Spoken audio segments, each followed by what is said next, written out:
Oho MITAKUYE sin, Jai Bhagwan, Namaste, Haush Haush, Whoosh, Whoosh, Whoosh, Sana, Sana, Sana, Sana Espiritu. Welcome home, my family, my brothers, my sisters. I have a very special read for you here today. I am going to be reading to you from this. It is called The Neuroscience of Psychotherapy, Healing the Social Brain by Louis Cozolino. And I'm going to be reading to you from page 49. And the story is called Sam and Jessica.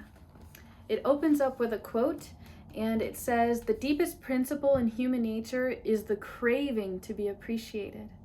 William James. Being human means communicating with others via touch, eye contact, tone of voice, and words. Through our interactions, we have the power to impact one another at every level. One of my most powerful experiences of the truth of this fact did not take place in a seminar or consulting room, but rather at the home of a friend. I had volunteered to watch his 2 young children for a few hours while he ran some errands. I had known Jessica 4 and Sam 6 all of their lives. I was someone on an outer ring of their universe, an attractive combination of familiar and new, and completely unprepared for what was about to happen. The minute their father left, they shifted from low to medium to high gear, and I found myself in the midst of a frenzy of excitement. Toys began flying out of closets and storage containers. Games were begun and tossed aside. Videos were started, stopped, and replaced. A succession of Indian princes, mermaids, Lion Kings, ladies, and tramps. After what felt like hours, I glanced at my watch to find only 15 minutes had passed. 4 more hours at this pace? I wasn't sure that I could survive. I kept trying to refocus Sam and Jessica's activity, but to no avail. At one point, as we dashed from bedroom to den to living room, I sank to the floor in the hall and propped myself up against the wall. When they realized that I wasn't right behind them, they ran back to find me. They stood panting, one on either side of me, wondering what new game I had concocted. My suggestion that we sit and talk for a while passed unnoticed. After a few seconds, Sam took his sister and yelled, "Show Lou how you burp your dolly." Both of them let out a scream, and Jessica soon returned with an adorable squishy doll. As I reached for the doll to hold and admire it, Jessica threw the doll on the floor face first and drove her fist into its back. As Jessica and Sam took turns crushing the doll into the carpet, I watched in horror, completely identifying with the doll. I had to hold back my urge to save the poor thing from its vicious attackers. I quickly reminded myself that I was feeling sorry for a ball of cotton, and that I should turn my attention back to the children. I also realized that rescuing the doll would be scolding Sam and Jessica for their behavior, which I did not want to do. I struggled to make sense of what was happening and asked myself if there might be some symbolic message in the way they were treating this doll. Jessica and Sam had experienced a great deal of stress in their brief lives in the forms of severe physical illness, surgery, drug addiction in the family, and an understandably overwhelmed support system. The frantic activity I was witnessing may have reflected the accumulated anxiety from all they had gone through, mixed with normal childhood exuberance. But how might knowing this be helpful to these 2 beautiful children? As I reflected on these things, I was hit by the notion that perhaps the doll represented both Sam and Jessica. This doll needed to be burped. It needed the help of an adult to alleviate its discomfort and regain a sense of comfort and equilibrium. Perhaps Sam and Jessica were showing me that when they needed to be comforted, they were met with more pain, or at the very least, insufficient understanding and warmth. Might their behavior be a message? Please, we need nurturance and healing. Their world seemed chaotic and unsafe, a whirlwind.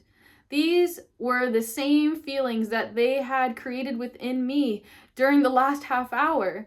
Was their behavior a form of communication?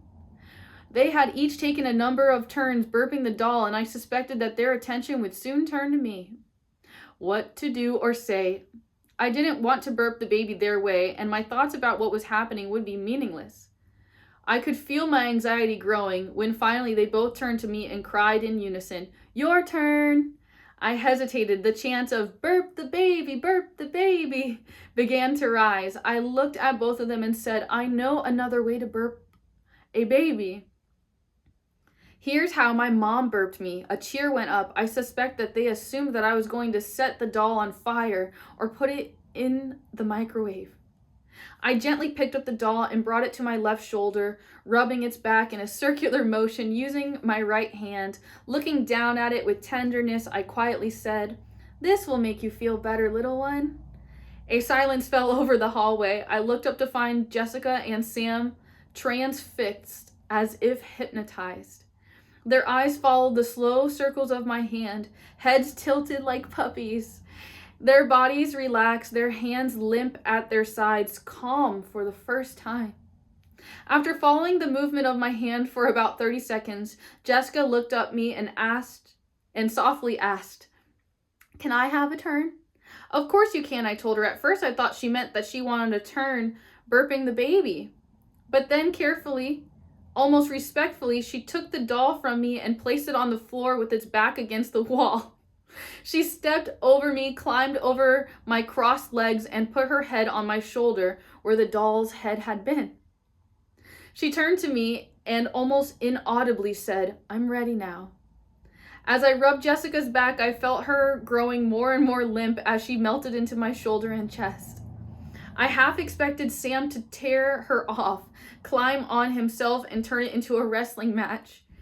When I looked over to him, I could see that he was in the same posture and state of mind that he had been in watching me burp the doll. He eventually looked up at me and asked, "Can I have a turn?" Before I could answer, Jessica lifted her head slightly and told him, "In a minute." After a while, she gave up her spot on my shoulder and Sam had his turn being burped. It felt wonderful to hold him in this way and to give them something they seemed to need so badly. After a few turns for each of them, we went into the den, curled up on the sofa, one of them under each of my arms, and watched a movie. Actually, I watched the movie. They dozed off only after a few minutes. While my eyes followed the frenetic animation on the screen, my breathing paced theirs, and I shared the peace they seemed to be feeling. I marveled at how they managed to communicate their pain and confusion by creating these same feelings in me. Emotion is truly contagious and a powerful source of human connection. By having them set the initial pace of our play, I told them that I respected their way of coping. Through the use of the doll, they communicated that when they needed soothing, their anxiety was often met with more of the same. When I burped their doll in a caring and loving way, I showed them that I was capable of soothing them if they were feeling bad. By asking me to burp them, they told me I was trusted. In falling asleep, they said, "We feel safe, and we know you will watch over us while we rest." While none of this was spoken, the communication was clear. Our interactions with the doll changed Sam and Jessica's state of mind and the body as well as my own. I believe that it not only impacted their attitudes and behaviors that afternoon, but it may also have changed their brains in some small but perhaps permanent way. I could see this reflected in their faces and hear it in the tone of their voices. Something fundamental had changed that affected their entire beings. I provided them with a metaphor through which they could reorganize their experience, have their needs met, and regulate their emotions. Together, the three of us co-constructed a new narrative for them to use as a way of soothing themselves and each other. Were this process to be repeated enough times, their brains could reorganize around this metaphor of nurturance and holding and enhance communication between networks of cognitive and emotional processing. Perhaps Sam and Jessica could internalize a model of self-holding and nurturance that would help them navigate future challenges. This kind of interaction is at the heart of all forms of psychotherapy, regardless of philosophy or technique. All forms of therapy have their own versions of integrative metaphors, serving to reorganize neural networks and alter human experience, hopefully for the better.